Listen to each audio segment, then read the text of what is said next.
بریم برای ردبندی تیم‌ها از 1 تا 10. منچستر یونایتد رو من میذارم شماره 8. اتلتیکو رو میتونم بذارم شماره 7. به نظرم جاش اونجا خوبه. چلسی رو میذارم شماره 9. اف سی بارسلونا شماره 3.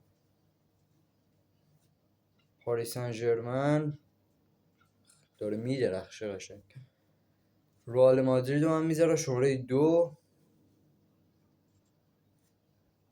النصر رو میذارم شماره،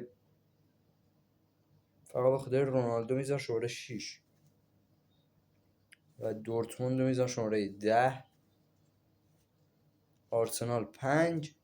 و در نهایت آخرین تیم منچستر سیتی قطعا جا شماره 1 هستش از نظر من.